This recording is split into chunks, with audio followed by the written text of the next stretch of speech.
নমস্কার, শুভ সন্ধ্যা। রাষ্ট্রবিজ্ঞান চর্চা কেন্দ্রের আজকের আলোচনায় সবাইকে স্বাগত। আমি সমীরণ দাস, রাষ্ট্রবিজ্ঞান চর্চা কেন্দ্রের পক্ষ থেকে রয়েছি। এছাড়াও আমার সঙ্গে যুক্ত রয়েছেন প্রকাশ চক্রবর্তী। এছাড়াও আজকের আলোচনার মুখ্য আলোচক ডক্টর প্রমা রায়চৌধুরী আমাদের সঙ্গে যুক্ত রয়েছেন। আজকের এই আলোচনার মূল বিষয় গ্লোবাল পপুলিস্ট পলিটিক্স।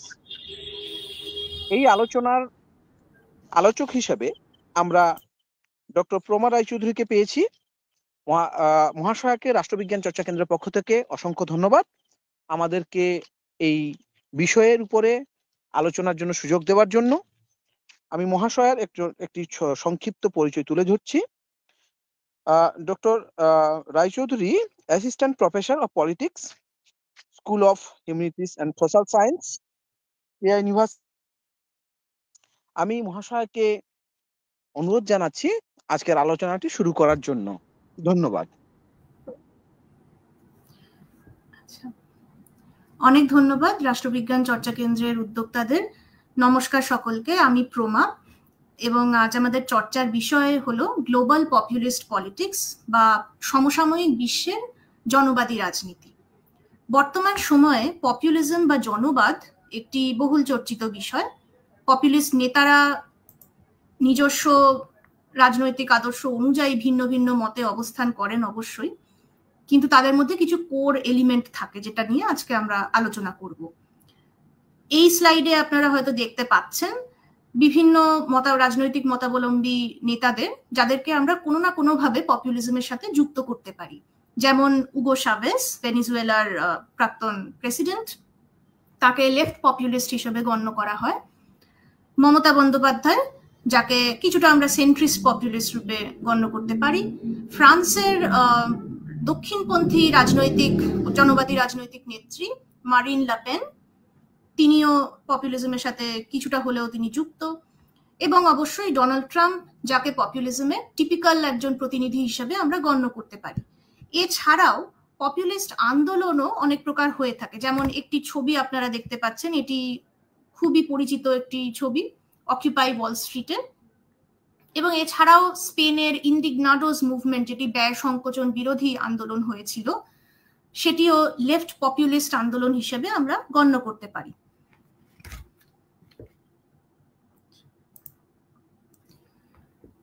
পপুলিজম কনসেপ্টের মূলে রয়েছে এক কল্পিত পিপল বা জনতার ধারণা। প্রাচীন পাশ্চাত্য সমাজে দার্শনিক প্লেটো, অ্যারিস্টটল প্রভৃতিরা জনতার শাসন বা ডেমোক্রেসিকে মোটের উপরে একটু নেগেটিভ দৃষ্টিভঙ্গিতেই দেখেছেন। For Aristotle, democracy was a perverse form of government. তো সেক্ষেত্রে আমরা দেখতে পারি যে কিছুটা হলেও জনমানুষের প্রতি একটু ডিস্ট্রাস্ট তাদের মধ্যে ছিল। এবার যদি আমরা আসি ইউরোপের আর্লি মডার্ন ইরাতে, সেখানে খুব পরিচিত, যারা রাষ্ট্রবিজ্ঞান চর্চা করে থাকেন তাদের মধ্যে খুব পরিচিত তিনজন দার্শনিক, টমাস হবস, জন লক এবং জাঁ-জাক রুসো, তারা ছিলেন সোশ্যাল কন্ট্রাক্টেরিয়ানস। তাদের আলোচনাতেও আমরা রাষ্ট্র এবং জনতার যে সম্পর্ক, সেই সম্পর্কের সমীকরণ নিয়ে তারা আলোকপাত করেছেন। তাদের অবশ্যই ভিন্ন মতাবলম্বী আলোচনা। সেখানে উঠে আসে রাজতন্ত্র এবং অ্যাবসলিউটিজম সমর্থনকারী তত্ত্ব ও তার বিপরীতে জনতার সার্বভৌমত্ব বা পপুলার সভরেন্টি ধারণা। রুসো ইন পার্টিকুলার আমাদের দিয়েছেন the concept of general will, which represents the will of the people as a whole and not just a summation of individual wills. সমালোচকদের মতে জেনারেল উইলের মধ্যে একটি সম্ভাবনা থাকে স্বৈরতন্ত্রে, কারণ যদি কারুর ইন্ডিভিজুয়াল উইল জেনারেল উইলের সাথে না মেলে তাহলে তা খারিজ হয়ে যেতে পারে। বর্তমানে পপুলার সভরেন্টির একটি ছায়া আমরা দেখতে পাই।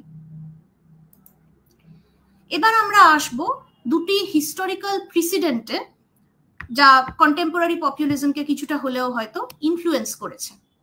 প্রথমেই দেখা যাক ইউএস পিপলস পার্টি বা পপুলিস্ট পার্টিকে। লেট 1800s-এ মিডওয়েস্ট, যাকে আমরা মিডওয়েস্ট বলি, এবং সাদার্ন ইউএসএ যে আর্থিক মন্দা আক্রান্ত স্থানগুলি, সেখানে এই ইউএস পিপলস পার্টি জনসমর্থন পায় মূলত তাদের প্রতিষ্ঠান বিরোধী এবং ওয়াশিংটন বিরোধী রাজনৈতিক বার্তার কারণে।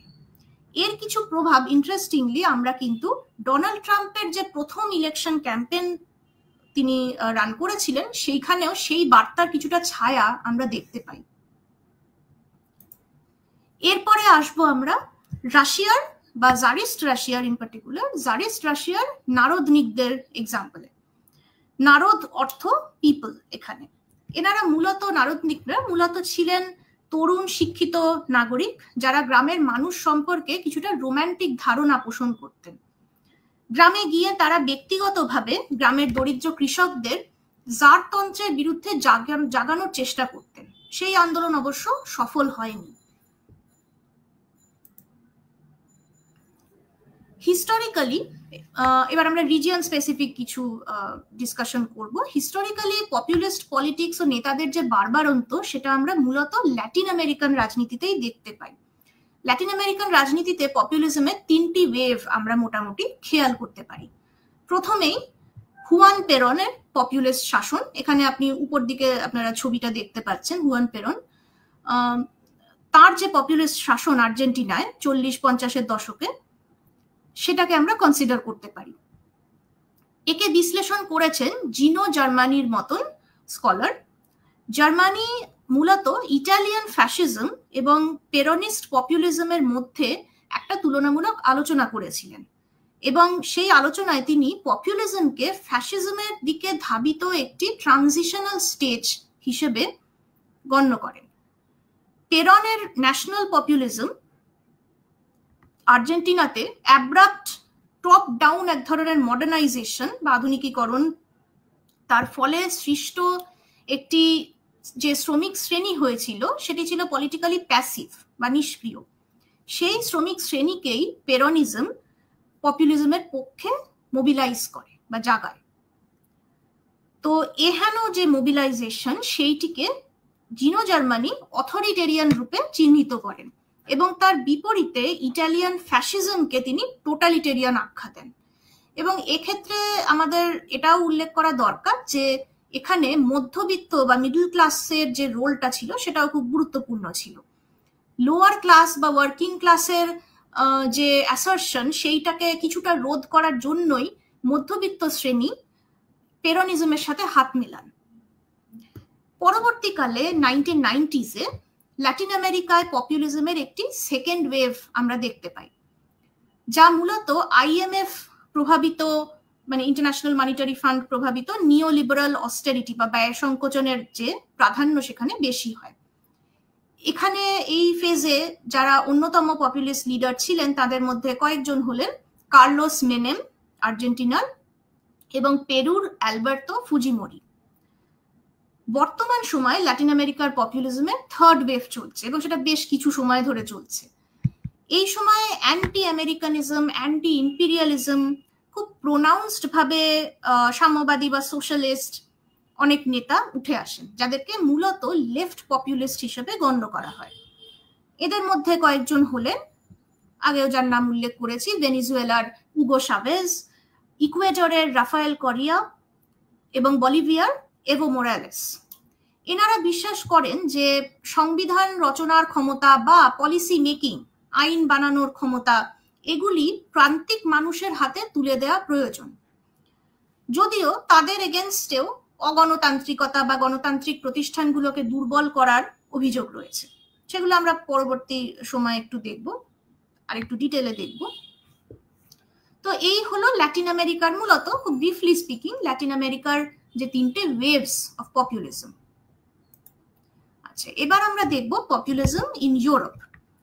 একটি প্রচলিত ধারণা আছে যে ল্যাটিন আমেরিকান পপুলিজম হলো মূলত লেফট উইং আর ইউরোপিয়ান পপুলিজম হলো মূলত রাইট উইং। তো যেগুলোকে অনেক সময় একটি পপুলিজমের একটি নির্দিষ্ট অ্যাপ্রোচে বলা হয় ইনক্লুসিভ বা ইনক্লুশনারি পপুলিজম আর এক্সক্লুশনারি পপুলিজম। তো এই ধারণাটি অবশ্যই কিছুটা ওভার সিম্পলিফিকেশন, যদিও এটা সত্য যে 1945-এ দ্বিতীয় বিশ্বযুদ্ধে হারের পর ফ্যাসিস্ট মনোভাবাপন্ন এবং নাৎসি মনোভাবাপন্ন রাজনৈতিক নেতা ও কর্মীদের কাছে পপুলিজম অনেকাংশেই ছিল পলিটিক্যাল মেন স্ট্রিমে নিজেদের গ্রহণযোগ্যতা বাড়িয়ে তোলার একটি উপায়।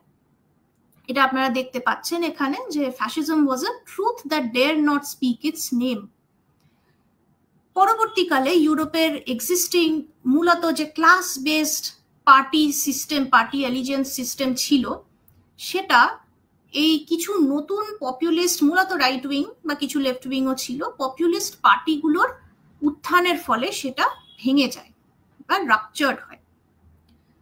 তাদের মধ্যে একটি এক্সাম্পল যেটা আমরা দিতে পারি সেটা হচ্ছে মারিন লেপেন, ফ্রান্সের মারিন লেপেনের যে পার্টি, যেটাকে আগে জানতাম ফ্রন্ট ন্যাশনাল বলে এবং এখন তার নাম হয় ন্যাশনাল র্যালি। এই পার্টিগুলোর মানে দক্ষিণপন্থী জনবাদী যে পার্টিগুলি, সেগুলির মূল এজেন্ডাই হলো ইমিগ্রেশন বা অভিবাসন বিরোধিতা, এবং তার সাথে সাথে জড়িত কিছু জেন্ডার্ড কালচারাল অ্যাংজাইটি, যে ইউরোপের যে সামাজিক চরিত্র সেটি বদলে যাচ্ছে অভিবাসীরা আসার ফলে। কালো চামড়ার বা বাদামি চামড়ার মূলত মুসলিম অভিবাসীরা আসার ফলে যে ইউরোপের একটা ডেমোগ্রাফি বদলে যাচ্ছে, এই জাতীয় এজেন্ডাগুলি তারা তুলে ধরেন, এই জাতীয় পয়েন্টগুলি।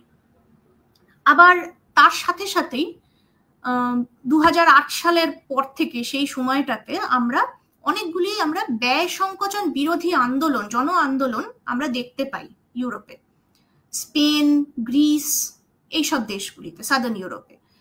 তো সেই সব মুভমেন্ট, যেমন যাদের মধ্যে একটি ছিল ইন্ডিগনাডোস মুভমেন্ট।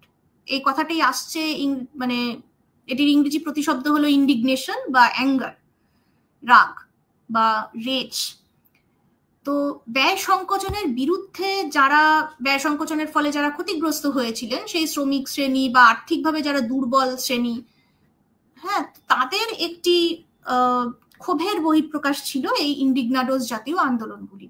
তো পরবর্তীকালে ইন্ডিগনাডোস জাতীয় আন্দোলনগুলির কাঁধে ভর দিয়ে তৈরি হয় পোডেমস, স্পেনের পোডেমস বলে একটি party, left populist political party, যেটি কিন্তু একসময় ক্ষমতাও দখল করে এবং পরবর্তীকালে তারা ক্ষমতা হারায়ও সময়ের নিয়মে।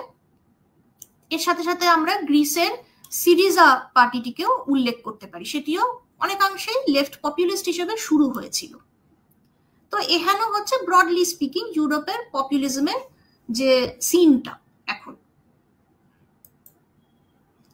এবার আমরা খুব ব্রিফলি ভারতবর্ষে পিপল বা লোক বা জনতার যে ধারণা, সেটার বিষয়ে কিছু পয়েন্ট আমরা রেজ করতে পারি। ভারতে ঔপনিবেশিক যুগ থেকেই পপুলেশন গ্রুপ গড়ার কাজ আমরা দেখতে পাই, মূলত সেন্সাস জাতীয় অফিসিয়াল প্রক্রিয়ার মাধ্যমে। পরবর্তীকালে রাজনীতি সচেতন জনতা বা লোকের ধারণা অ্যান্টি কলোনিয়াল জন আন্দোলনে বা যেটা আমরা ফ্রিডম স্ট্রাগল বলি, সেই জন আন্দোলনে ফুটে ওঠে, যা তার কল্পিত পূর্ণতা পায় আমাদের পরবর্তীকালে স্বাধীনতা উত্তর যুগে যে সংবিধান হয়, সেই সংবিধানের প্রিয়াম্বলে, উই দ্য পিপল। এছাড়াও স্বাধীনতা উত্তর যুগে বিভিন্ন যে জন আন্দোলন হয়েছে, সেখানেও কিন্তু আমরা এই রাজনীতি সচেতন পিপলের রিফ্লেকশন দেখি। স্কলার পার্থ চ্যাটার্জি পপুলিজমকে প্যাসিভ রেভলিউশন হিসেবে আইডেন্টিফাই করেছেন। সেখানে আমি ডেফিনিশনটা পড়ে শোনাচ্ছি, সেটি হচ্ছে a passive revolution undertaken by the owners of capital to manage crisis of bourgeois hegemony. Basically একটি মাস মোবিলাইজেশন রহিত সামাজিক পরিবর্তন। এটার সাথে কিছুটা হয়তো আপনারা সেই পেরোনিস্ট পপুলিজমের মিল পেতে পারেন, এবং এখানেও ক্যারিসম্যাটিক লিডারের যে ভূমিকা সেটা উল্লেখ করা হয়েছে, পপুলিস্ট লিডার।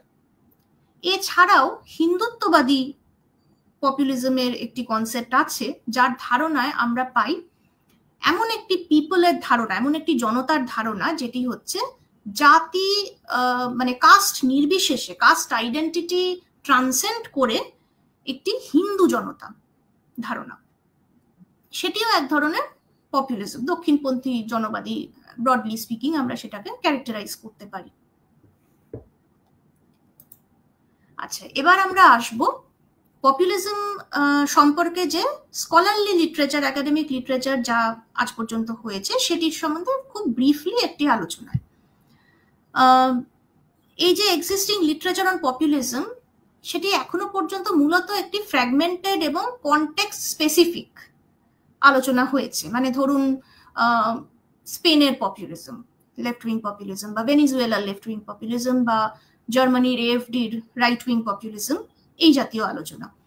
তো এখন যেটা আমরা দেখতে পাচ্ছি, increasing trend is towards a finding global parallels. মানে ধরুন স্পেনের লেফট উইং পপুলিজমের সাথে সুইডেনের রাইট উইং পপুলিজমের তুলনামূলক আলোচনা, সেগুলো এখন আমরা দেখতে পাচ্ছি। কিন্তু এতদিন পর্যন্ত আলোচনাটা মূলত কনটেক্সট স্পেসিফিক ছিল।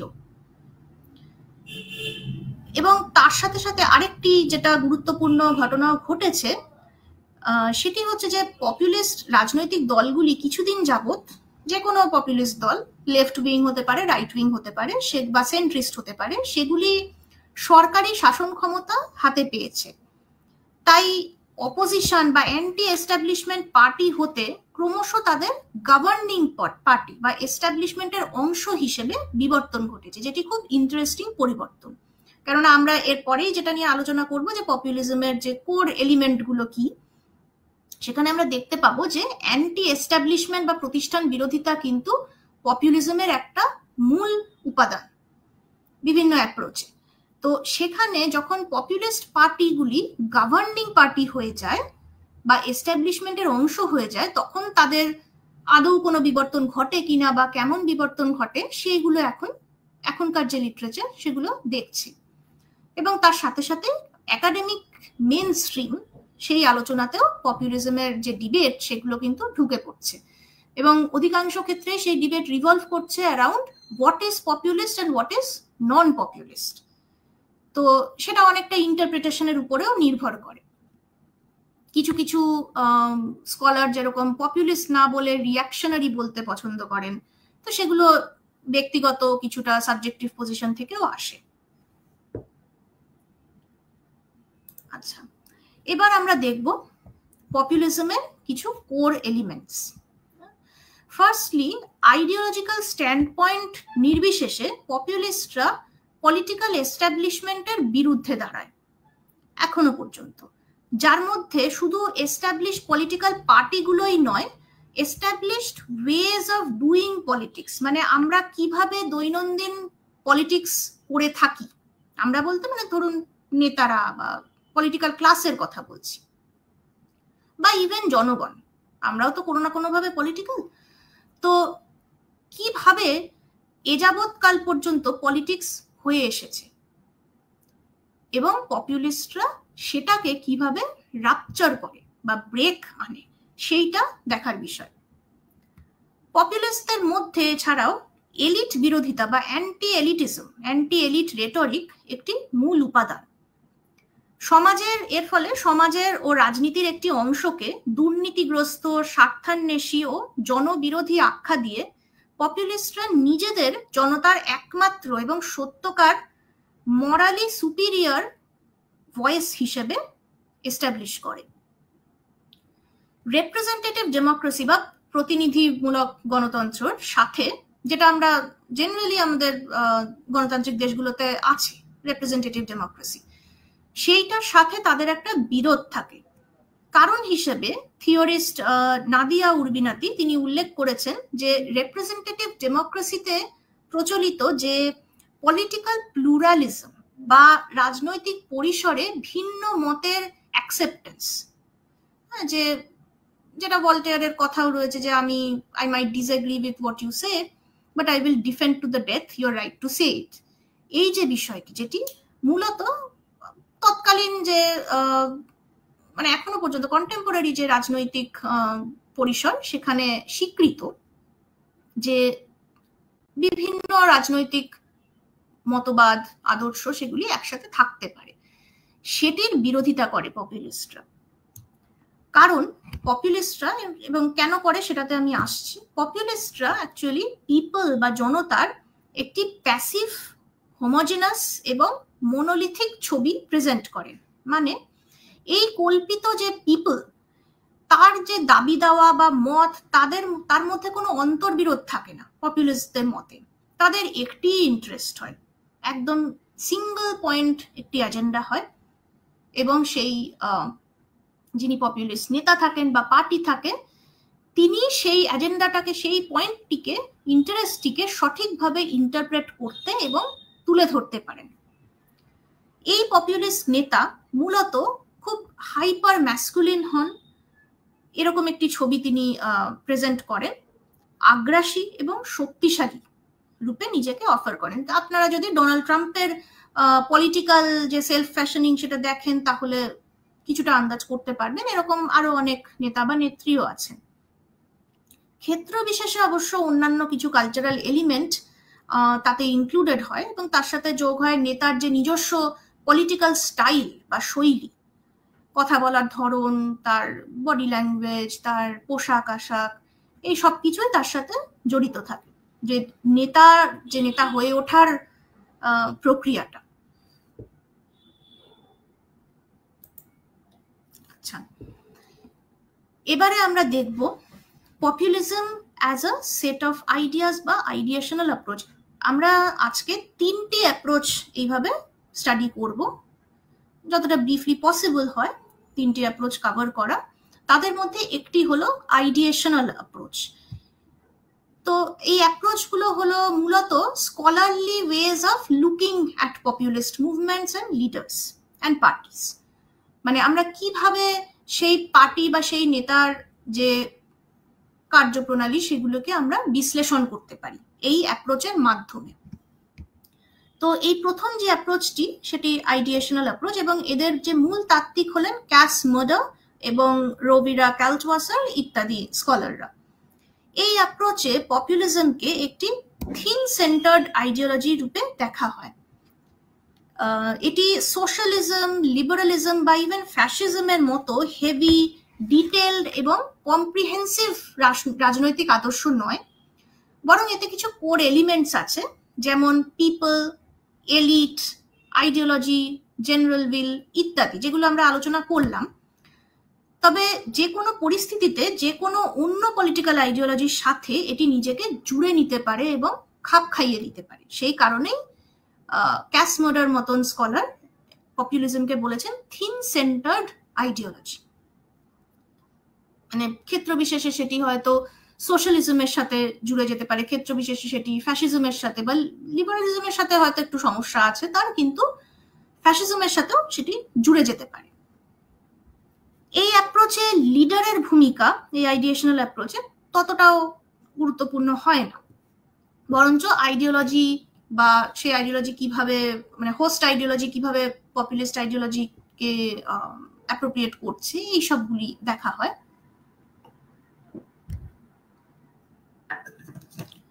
এর যে অ্যাডভান্টেজ সেটি হলো যে বিভিন্ন কনটেক্সটে, বিভিন্ন ক্ষেত্র বিশেষে একে অ্যাপ্লাই করা যায়। যেমন যেটা আমি উল্লেখ করলাম কিছুক্ষণ আগে, ল্যাটিন আমেরিকার ইনক্লুশনারি লেফট উইং পপুলিজম এবং ইউরোপের এক্সক্লুশনারি রাইট উইং পপুলিজম।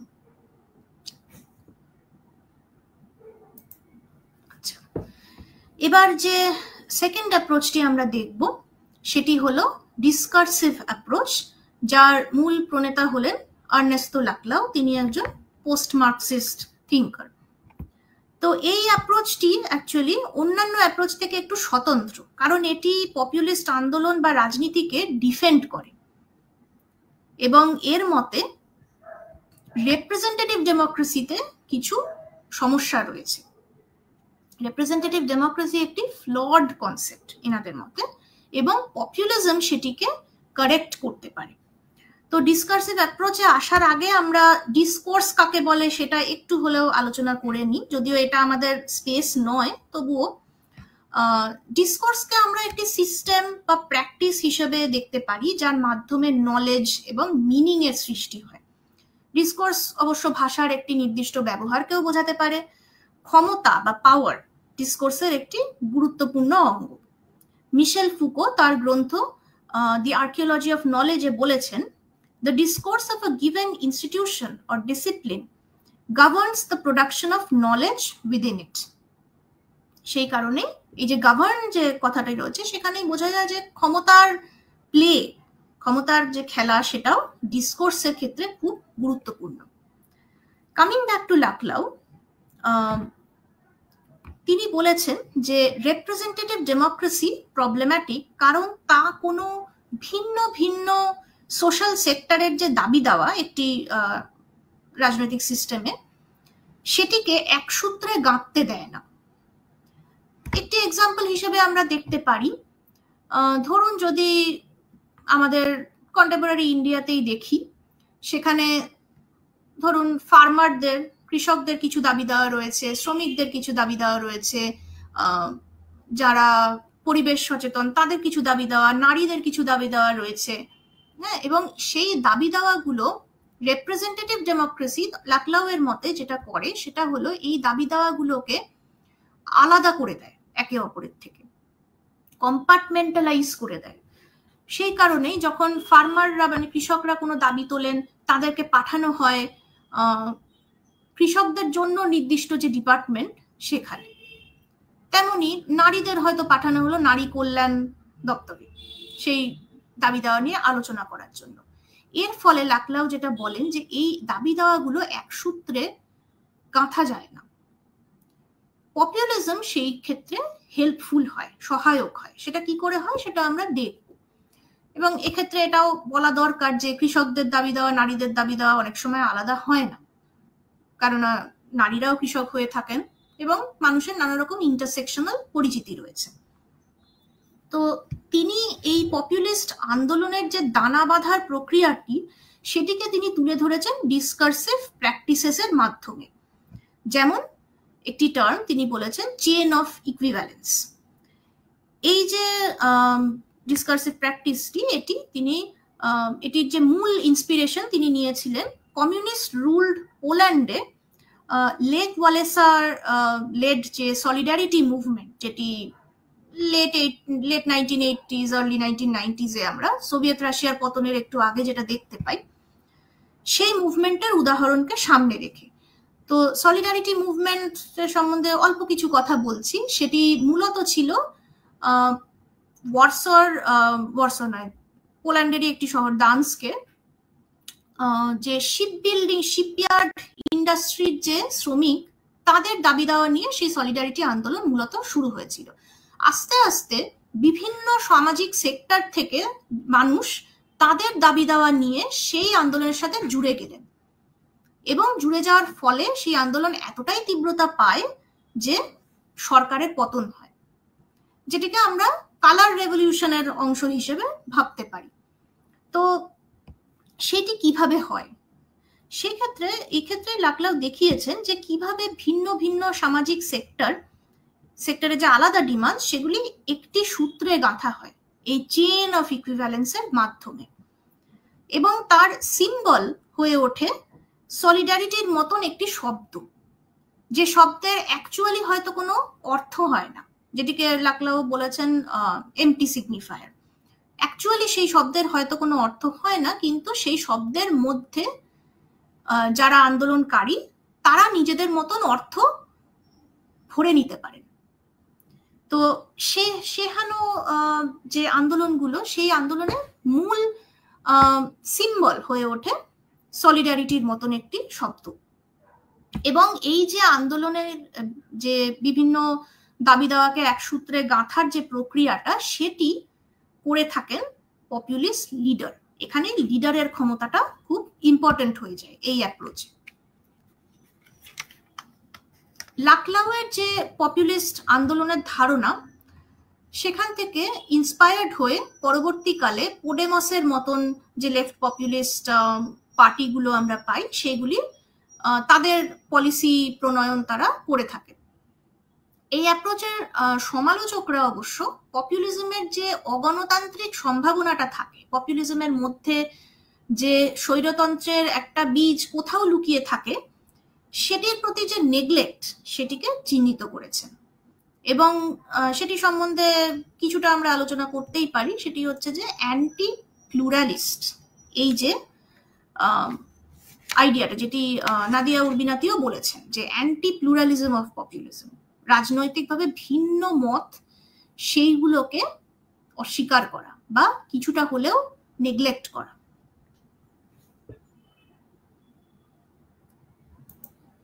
আচ্ছা, তো এবারে আমরা থার্ড অ্যাপ্রোচটিতে আসবো।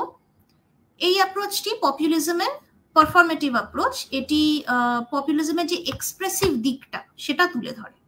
যেমন ডিসকার্সিভ অ্যাপ্রোচে পপুলিজমকে দেখার সময় আমরা মূলত যখন আমরা অ্যানালিসিস করি কোনো পপুলিস্ট আন্দোলনকে বা পপুলিস্ট নেতাকে ডিসকার্সিভ অ্যাপ্রোচের মাধ্যমে, তখন আমরা মূলত রিটেন টেক্সট, ইমেজেস মানে নেতার স্পিচ, নেতার যে পার্টি, সেই পার্টির ধরুন কোনো পলিসি ডকুমেন্ট, সেইগুলিকে আমরা অ্যানালাইজ করি। সেই মানে সেটি যে ডিসকোর্সের অংশ, সেই ডিসকোর্সকে আমরা অ্যানালাইজ করি। পারফরমেটিভ অ্যাপ্রোচে আমরা সেটিও করি, কিন্তু তার সাথে সাথে পপুলিস্টদের, বোথ নেতা অ্যান্ড ওয়ার্কার, তাদের যে বডি ল্যাঙ্গুয়েজ, ম্যানার্স, ড্রেসিং ইত্যাদিতেও ফোকাস করি। বেঞ্জামিন মফিট উনি হলেন অন্যতম তাত্ত্বিক এই অ্যাপ্রোচে।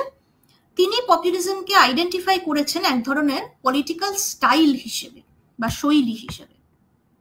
তিনি তিনটি উপাদান, people, crisis and bad manners, এই তিনটি উপাদানকে পপুলিজমের তিনটি ক্যারেক্টারিস্টিক বলে চিহ্নিত করেন।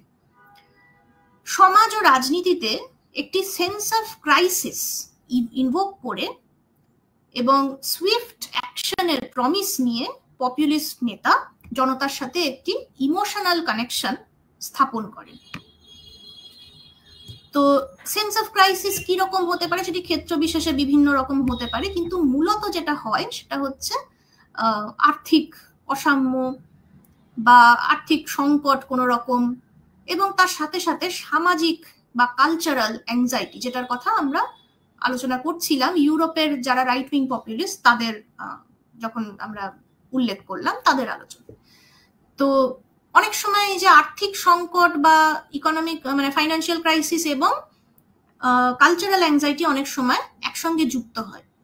ফাইন্যান্সিয়াল ক্রাইসিসের ফলে যে মানুষের জীবনে, পার্টিকুলারলি এই নিওলিবারাল বা নব উদারনীতিবাদের যুগে মানুষের জীবনে যে প্রিকেয়ারিটি বা একটা ইনসিকিউরিটি চলে এসেছে, যে কোনো মুহূর্তে তার চাকরি চলে যেতে পারে, হ্যাঁ, এবং যে কোনো মুহূর্তে যার চাকরি আছে সেও হয়তো কোনো না কোনো সময় হঠাৎ সে উঠে দেখবে যে তার চাকরি নেই। এবং তার অনেক সময় ধরুন যারা গিগ ইকোনমিতে কাজ করেন, যাদের চাকরি ভীষণভাবে মানে প্রিকেরিয়াস এবং তারা খুব লো পেইং ওয়েজে তারা কাজ করেন, তাদের কোনো মিনিমাম ওয়েজ নেই। আমরা সবাই মূলত এই যে বিষয়টা সম্বন্ধে আমরা মোটামুটি জানি, সেটার বিষয়ে আর ডিটেলে যাচ্ছি না। তো এই নিওলিবারাল যে ইরা বা যুগ, সেই যুগের কিছু অ্যাংজাইটি থাকে মানুষের মনে, সে সমাজের যে শ্রেণীরই হোক না কেন, একদম যারা ব্লু কলার ওয়ার্কার্স হতে পারে বা হোয়াইট কলার ওয়ার্কার্সও হতে পারে। কারণ আমরা এখন জানি যে কারুর চাকরি বা কারুরই আর্থিক যে অবস্থা সেটি খুব শক্ত ভিত্তির উপরে দাঁড়িয়ে নেই গোটা বিশ্বে। তো এই যে অ্যাংজাইটি, এই যে একটা শেম, যে চাকরি চলে যাওয়ার যে শেম বা অ্যান্টিসিপেটেড শেম যাকে বলা হয়, এই ধরনের যে ইমোশনগুলো, সেগুলো ক্ষেত্র বিশেষে আলাদা আলাদা হয় অবশ্যই, তবে সেগুলো অনেক সময় তার যে আউটলেট হিসেবে কালচারাল অ্যাংজাইটিকে বেছে নেয়। তখনই মনে হতে পারে যে যে ইমিগ্রেন্ট, যে বাদামি চামড়ার বা কালো চামড়ার ইমিগ্রেন্ট আমার দেশে, অভিবাসী আমার দেশে এসেছে, সে আমার চাকরি কেড়ে নিচ্ছে। হয়তো তার এখানে কোনো রোল নেই ডিরেক্টলি, হয়তো এই যে আর্থিক ব্যবস্থা তার চাকরি চলে যাওয়ার জন্য দায়ী, কিন্তু আর্থিক ব্যবস্থাটি তো খুব একটা ট্যাঞ্জিবল নয়, আমরা চোখের সামনে দেখতে পাই না, কিন্তু চোখের সামনে আমরা এক অপরকে দেখতে পাই, চিহ্নিত অপর, যে তাকে দেখতে পাই। সুতরাং তাকে দোষ দেয়া বা ব্লেম দেয়া অনেকটা ইজি হয়। তো এটা আমি হয়তো রাইট উইং পপুলিজমের ক্ষেত্রে বলছি। লেফট উইং পপুলিজমের ক্ষেত্রে আবার একটু অন্য রকমের চিহ্নিত অপর বা এলিট থাকে, যাদেরকে অকিউপাই ওয়াল স্ট্রিট মুভমেন্টে বলা হয়েছিল the 1% who corner all the wealth. তো ক্ষেত্র বিশেষে শত্রু আলাদা হলেও একটি শত্রু থাকে। তো সেই শত্রুকে দোষারোপ করে হোক বা যে করেই হোক না কেন, একটা ক্রাইসিসের এনভায়রনমেন্ট অলরেডি হয়তো থাকে, সেটাকে পপুলিস্ট লিডার তার স্পিচের মাধ্যমে অনেক বেশি, বা তার অঙ্গভঙ্গির মাধ্যমে অনেক বেশি ভাবে সেটিকে হাইলাইট করেন, এবং হাইলাইট করে তিনি প্রমিস করেন, যে তিনি প্রতিশ্রুতি দেন তার সমর্থকদের বা তার সমর্থক যারা নয় তাদেরও, যে তিনি ক্ষমতায় এলেই 10 দিনে সব ঠিক করে দেবেন, সুইফট অ্যাকশন। তো এই যে সুইফট অ্যাকশন যে প্রমিসটি, সেটি কিন্তু পপুলিজম বা পপুলিস্ট রাজনীতির একটি বিশেষ অঙ্গ। আমরা আজকাল সেটা বিভিন্ন ক্ষেত্রেই আমরা দেখতে পাই, যে মানুষের একটা আকাঙ্ক্ষা আছে যে এই যে সমস্যাগুলি সেগুলি খুব তাড়াতাড়ি সমাধান হবে, এবং যে নেতা সেটির প্রতিশ্রুতি দিতে পারবেন তাকেই কিন্তু ভোটারদের খুব অ্যাট্রাকটিভ মনে হয়, সেটা আইডিওলজিক্যাল নির্বিশেষেই হতে পারে। তো এহেন মানে পারফরমেটিভ অ্যাপ্রোচের মাধ্যমে আমরা এগুলি বুঝতে পারি, সেন্স অফ ক্রাইসিস, তারপরে এই সুইফট অ্যাকশনের প্রমিস, এবং জনতার সাথে একটা সরাসরি সংযোগ নেতার। এটি কিভাবে হয় এই সরাসরি সংযোগটা?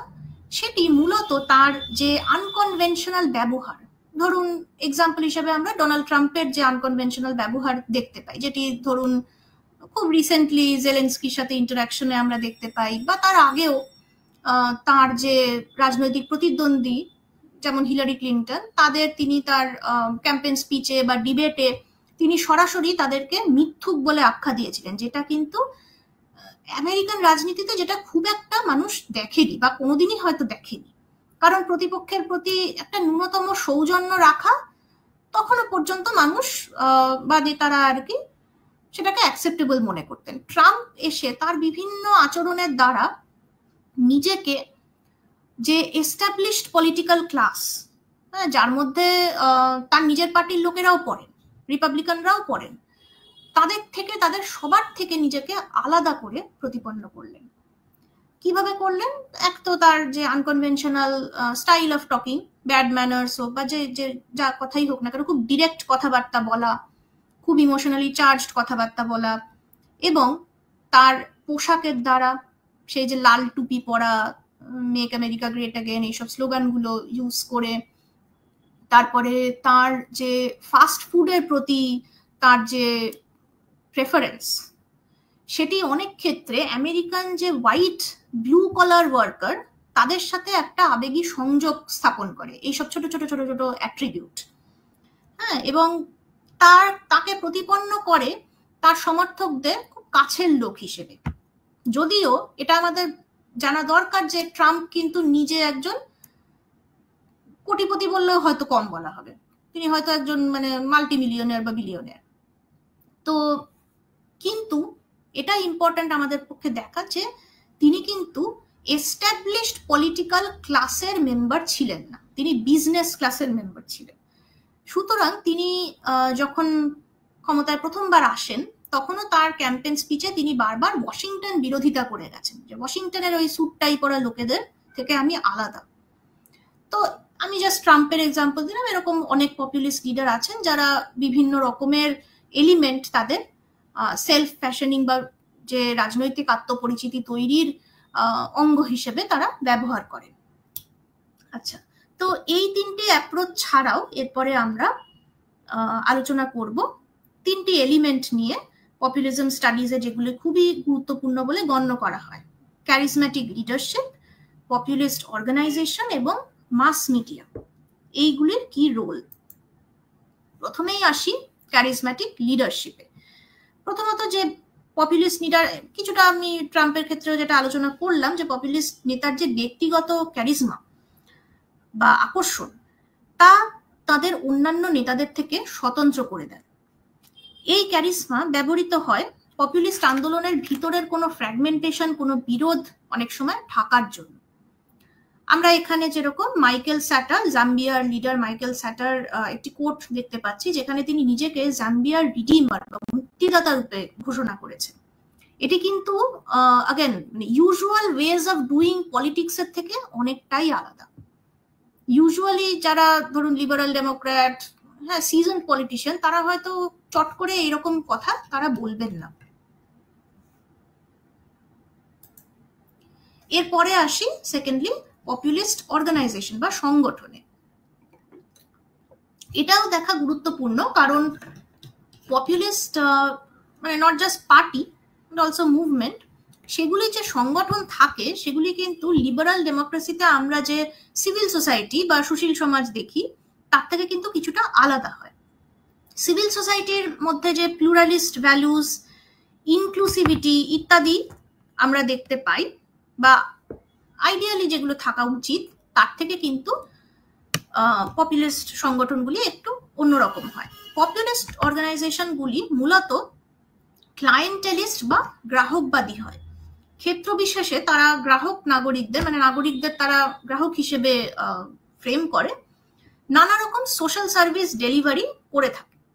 এখানে আপনারা দেখতে পাচ্ছেন কিছু এক্সাম্পলস আছে। ল্যাটিন আমেরিকাতে শাভেজ বা মোরালেসের যে পপুলিস্ট সংগঠনগুলি রয়েছে সেগুলো খুব অ্যাক্টিভলি সাধারণ যারা বঞ্চিত প্রান্তিক মানুষ তাদেরকে নানা রকম ভাবে আর্থিক এবং সামাজিক সাহায্য করে থাকে। রাইট পপুলিস্ট যে অর্গানাইজেশন বা রাইট উইং পপুলিস্ট অর্গানাইজেশন গুলো মূলত এক ধর্ম বা জাতি পরিচিতির সমর্থকদের মধ্যে বন্ডিং বা হৃদ্যতা এবং সাথে সাথে অন্যান্য জাতি সম্প্রদায়ের প্রতি দূরত্ব এবং বৈরিতা রচনার কাজ করে থাকে, যেটাকে বন্ডিং সোশ্যাল ক্যাপিটাল বলে।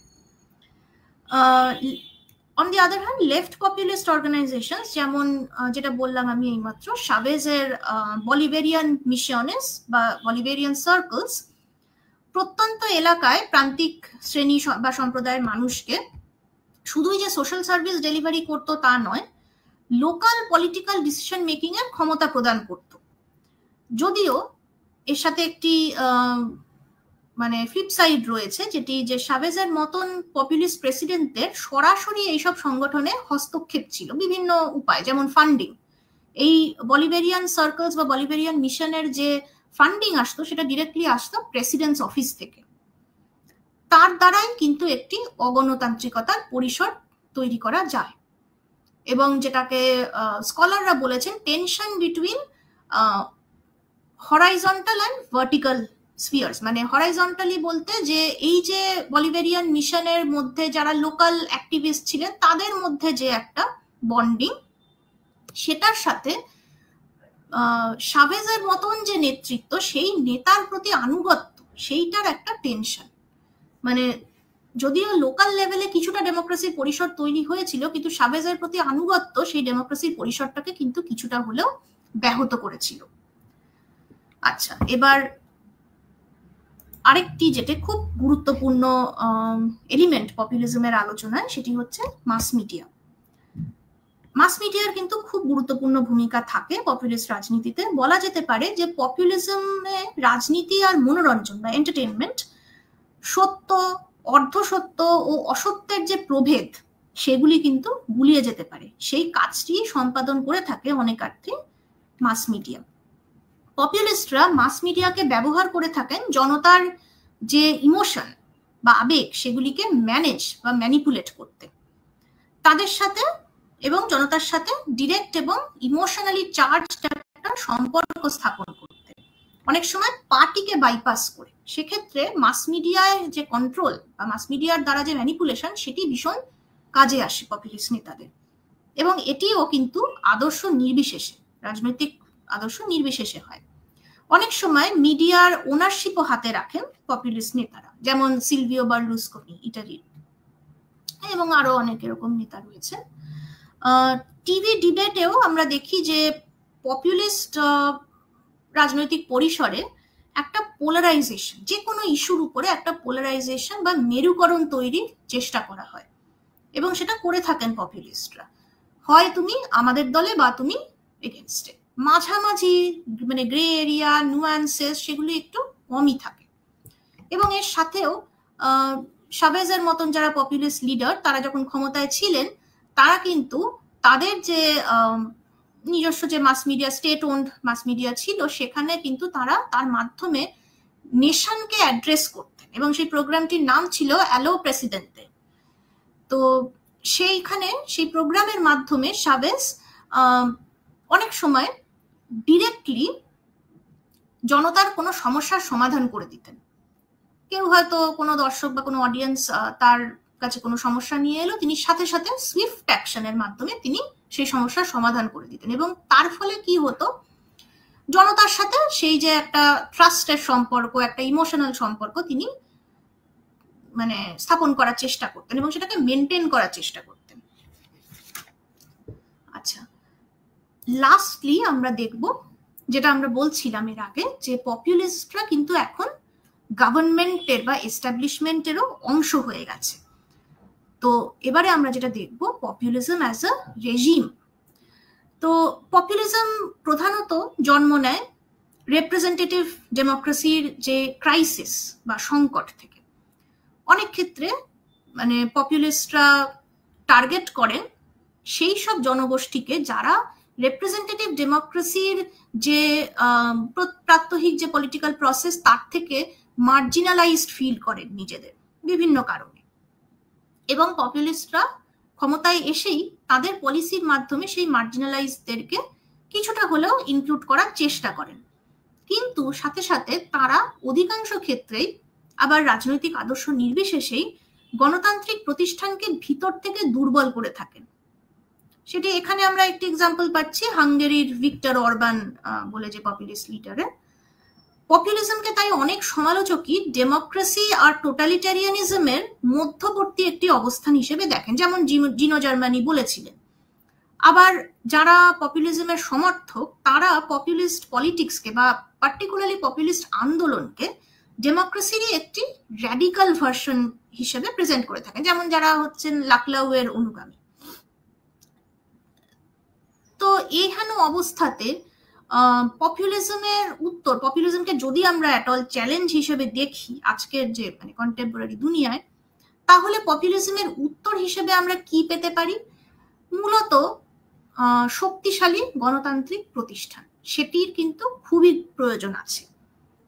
এমন অনেক দেশ আমরা দেখেছি যারা আমরা হয়তো সবাই ভাবতাম যে তাদের গণতান্ত্রিক প্রতিষ্ঠানগুলো কিন্তু ভীষণ স্ট্রং, রেজিলিয়েন্ট, অথচ পপুলিস্টরা আসার পরে আমরা দেখেছি তারা কিন্তু তাসের ঘরের মতন ভেঙে পড়ছে। তো সেক্ষেত্রে আরো শক্তিশালী এবং রেজিলিয়েন্ট গণতান্ত্রিক, অ্যাকাউন্টেবল এবং ইনক্লুসিভ গণতান্ত্রিক প্রতিষ্ঠান খুব প্রয়োজন, যাতে করে এমন কোনো জনগোষ্ঠী না থাকে যারা নিজেদেরকে ক্ষমতার থেকে, ক্ষমতার অলিন্দ থেকে বিচ্ছিন্ন মনে করে। এবং তার সাথে সাথে শুধু রাজনৈতিক সিস্টেমই নয়, সিভিল সোসাইটিকেও আরো ইনক্লুসিভ হতে জানতে হবে। কারণ সিভিল সোসাইটি যদিও অনেক ক্ষেত্রেই মানে ফর্মালি খুব ইনক্লুসিভ হয়ে থাকে, কিন্তু ভিতরে তার অনেক প্রকারের ক্ষমতার দ্বন্দ্ব চলতে থাকে এবং সেটি মূলত সমাজের একটি শ্রেণী বা একটি জনগোষ্ঠীর জন্যই হয়ে থাকে। তো সেক্ষেত্রে সিভিল সোসাইটিকেও যদি কিছুটা আমরা ইনক্লুসিভ করে তুলতে পারি, তাহলে হয়তো পপুলিজমের যে সেন্স অফ ক্রাইসিস সেটা হয়তো অতটা তৈরি হবে না। আচ্ছা, আপাতত আমার লেকচার এই পর্যন্তই থাকলো। I am really looking forward to the questions and comments. Thank you.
আচ্ছা, ধন্যবাদ এই প্রশ্নগুলোর জন্য। আমি এইমাত্র কিছু প্রশ্ন পেলাম। প্রথমে যেটা কোয়েশ্চেনটা আমি অ্যাড্রেস করতে চাই সেটা হচ্ছে যে how far is populist policy, Pranab Acharya বলছেন, how far populist policy is reasonable for healthy democracy. দেখুন, কিছুটা যেটা আমি অলরেডি মেনশন করেছি সেটা হচ্ছে যে পপুলিস্ট পলিসি বা পপুলিস্ট পলিটিক্স আর কি, সেটি মূলত রিপ্রেজেন্টেটিভ ডেমোক্রেসি ক্রাইসিস থেকেই উৎপন্ন হয়। তার মানে রিপ্রেজেন্টেটিভ ডেমোক্রেসিতে হয়তো কিছুটা গলদ থেকে গিয়েছে in terms of being more inclusive, in terms of being more participatory। হ্যাঁ, কারণ অনেক সময় এটা দেখা গেছে যে যেমন ট্রাম্পের অনুগামীরা, ট্রাম্পের যারা অন্ধ সমর্থক, তারা কিন্তু অনেক সময় বলেছেন যে ওয়াশিংটনে বেসড যারা সুটেড বুটেড পলিটিশিয়ান, তারা কিন্তু তাদের যে কনসার্নগুলো মানে তারা ঠিকভাবে রিপ্রেজেন্ট করতে পারেন না। তো সেইটারই সুযোগ নিয়ে কিন্তু ট্রাম্পের উত্থান হয়েছিল। তো সেক্ষেত্রে হয়তো কিছুটা মানে পপুলিজম যেটা হেল্প করে কিছুটা হলেও হয়তো যে বঞ্চিত মানুষদের, বঞ্চিত বলতে অ্যাকচুয়ালি বঞ্চিত এবং যারা বঞ্চিত হিসেবে ফিল করে, দুটো আলাদা, কিন্তু সেই দু রকম মানুষকেই হয়তো কোনো না কোনো ভাবে পপুলিজম মেইন স্ট্রিমে নিয়ে আসে, যেটা হয়তো পপুলিজমের গুরুত্বপূর্ণ একটা এলিমেন্ট হিসেবে আমরা দেখতে পারি। তো এছাড়াও যে আরেকটি প্রশ্ন আছে, how do you define left populism? Populism is essentially a quick fix remedy to any problem, whereas the left believes in long-term solution to fix problems. অবশ্যই ট্রেডিশনাল লেফটের সাথে কিন্তু লেফট পপুলিস্টদের একটু তফাৎ আছে, অবশ্যই সেটা রয়েছে। এবং অনেক ক্ষেত্রে আমরা দেখেছি এই কন্ট্রাডিকশনটাই কিন্তু পোডেমাসের মতন পার্টির পতনের কারণ। মানে পোডেমাসের মতন পার্টি কিন্তু বেশ জনসমর্থন নিয়েই ক্ষমতায় এসেছিল স্পেনে, এবং পরবর্তীকালে নানা অন্তর্বিরোধ এবং সিরিজা পার্টিটিও সেই একই অবস্থা হয়, যার ফলে কিন্তু সেগুলো টেকেনি। তো সেক্ষেত্রে হয়তো লেফটের যে একটা মোর সাস্টেন্ড ক্লাস মোবিলাইজেশন, সেটার হয়তো একটা লং টার্ম ভ্যালু রয়েছে, যেটা আপনি ঠিকই বলেছেন যে populism, any kind of populism believes in quick fix solutions, এবং যেটা মানুষের কাছে খুব অ্যাট্রাকটিভ মনে হয়। কিন্তু এটা আমাদের বুঝতে হবে যে মানুষের কাছে কেন অ্যাট্রাকটিভ মনে হয়। যে ইমোশনগুলো আমি ডিসকাস করলাম, যেমন অ্যাংজাইটি, ফিয়ার, শেম, এইসব ইমোশনগুলো কিন্তু ভেরি রিয়েল স্ট্রাকচারাল প্রবলেম থেকে আসে। এবার লেফট পপুলিস্ট মুভমেন্টগুলি হয়তো কোনোভাবে সেটাকে ম্যানিপুলেট করে, রাইট ম্যানিপুলেট বলছি, কোনোভাবে সেটাকে হয়তো আউটলেট দেয়, রাইট পপুলিস্ট মুভমেন্টগুলো অন্যরকম ভাবে আউটলেট দেয়। তো সেক্ষেত্রে পপুলিজম হয়তো একটা সামাজিক সমস্যার ডায়াগনোসিস হিসেবে আমরা ব্যবহার করতে পারি। আচ্ছা, আর প্রশ্ন কয়েকটি রয়েছে যে is Donald Trump a populist? Of course, এটা I think it goes without saying যে Donald Trump is a populist. In fact is known as the archetypal বা টিপিক্যাল পপুলিস্ট। আরেকটি প্রশ্ন রয়েছে, what is the root cause of populism? Root cause হিসেবে যেটা বললাম যে crisis of representative democracy, party representative ডেমোক্রেসির যে বিভিন্ন যে এস্টাবলিশ পার্টিগুলি, be it left, be it right, be it centre, সেগুলি কিন্তু মানুষের কাছে, জনতার কাছে সেগুলি কিন্তু মানে part of the same story হিসেবে গণ্য করা হয়। জনতা অনেক সময় লেফট এবং রাইটের মধ্যে অনেক সময় তফাৎও করতে পারে না, যেহেতু তাদেরকে একই রকম দেখতে লাগে। এগুলো আমি এস্টাবলিশ পার্টির কথা বলছি। সেক্ষেত্রে পপুলিস্ট পার্টিগুলি একটা ব্রেক নিয়ে আসে, যেটা বললাম যে break not just in the established political system but also in the way we do politics যেভাবে আমরা করে থাকি সেটাতেও কিন্তু একটা পরিবর্তন নিয়ে আসে। আচ্ছা, আশা করি আমি সব প্রশ্নের উত্তর দিতে পেরেছি। অনেক ধন্যবাদ রাষ্ট্রবিজ্ঞান চর্চা কেন্দ্রের উদ্যোক্তাদের, এবং অনেক ধন্যবাদ যারা লাইভে শুনেছেন। আশা করি কিছুটা ব্রডার পিকচার আমি দিতে পেরেছি গ্লোবাল পপুলিস্ট পলিটিক্সের। অবশ্যই এসব এক একটি বিষয় নিয়েই এক একটি লেকচার হতে পারে, তবু চেষ্টা করলাম যে অল্প সময়ের মধ্যে বিভিন্ন পপুলিস্ট পলিটিক্সের যে বিভিন্ন দিকগুলি তুলে ধরা যায়। অনেক ধন্যবাদ, ভালো থাকবেন।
Thank you all the participation. আজকের আলোচনা আমরা এখানেই শেষ করছি। আলোচনা শেষ করার আগে একটা ঘোষণা, সেটা হচ্ছে যে সোমবার 17 তারিখ রাষ্ট্রবিজ্ঞান চর্চা কেন্দ্রের পক্ষ থেকে একটি সেমিনারের আয়োজন করা হয়েছে। আমি চাইবো যে সকলে ওই সেমিনারে অংশগ্রহণ করুন। সকলকেই অসংখ্য ধন্যবাদ আজকের আলোচনায় থাকার জন্য। আজকের আলোচনাটি আমরা এখানেই শেষ করছি। সকলে ভালো থাকবেন, সকলে সুস্থ থাকবেন। এটুকু বলেই আজকের আলোচনা আমরা এখানেই শেষ করছি। সকলকে শুভরাত্রি, ধন্যবাদ।